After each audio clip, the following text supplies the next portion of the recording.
প্রধানমন্ত্রী হওয়ার পর প্রথমবারের মতো ঢাকার বাইরে যাচ্ছেন তারেক রহমান।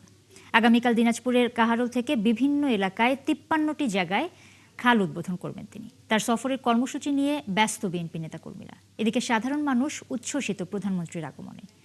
খালিদ আরাফাতের পাঠানো তথ্য ও ছবিতে প্রতিবেদন। সোমবার বলরামপুর সাহাপাড়ায় প্রধানমন্ত্রী তারেক রহমান ১২.২ কিলোমিটার খাল পুনঃখনন কর্মসূচির উদ্বোধন করবেন। একই সময় উদ্বোধন হবে আরও ৫৩টি খালের।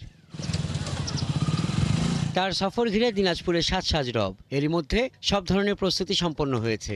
সমাবেশ স্থলের মঞ্চ নির্মাণের কাজ চলছে জোরে সোরে। পানি সম্পদ মন্ত্রী শহীদুদ্দিন চৌধুরী অ্যানি, প্রতিমন্ত্রী ফরহাদ হোসেন আজাদ, সমাজ কল্যাণ এবং মহিলা ও শিশু বিষয়ক মন্ত্রী ডাক্তার AZM জাহিদ হোসেন, স্থানীয় সংসদ সদস্য মঞ্জুরুল ইসলাম, দিনাজপুর ৩ আসনের সংসদ সদস্য সৈয়দ জাহাঙ্গীর আলম, জাতীয় সংসদের হুইপ আখতারুজ্জামান মিয়া সহ জনপ্রতিনিধিরা একাধিকবার খাল খননের এলাকা পরিদর্শন করেছেন।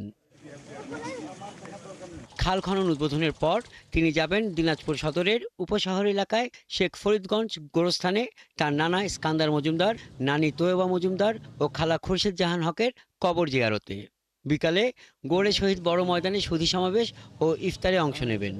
জনাব তারেক রহমান সাহেব আজকে প্রায় ২২ বছর পর উনি দিনাজপুরের সদরে পা দিচ্ছেন এবং তার শৈশব এখানে কেটেছে। তার মায়েরও তো শৈশব কেটেছে আমাদের গণতন্ত্রের মা এবং দেশ নায়ক জনাব তারেক রহমানের মা, তারও শৈশব এখানে কেটেছে।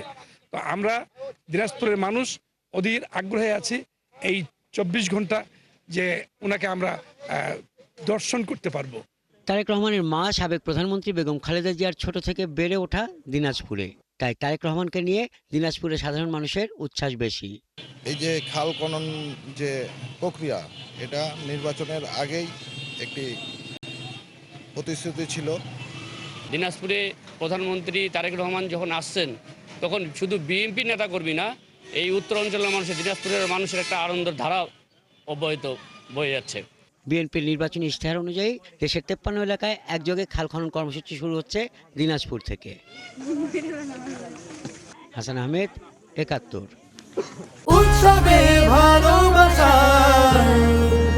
ঈদ মানে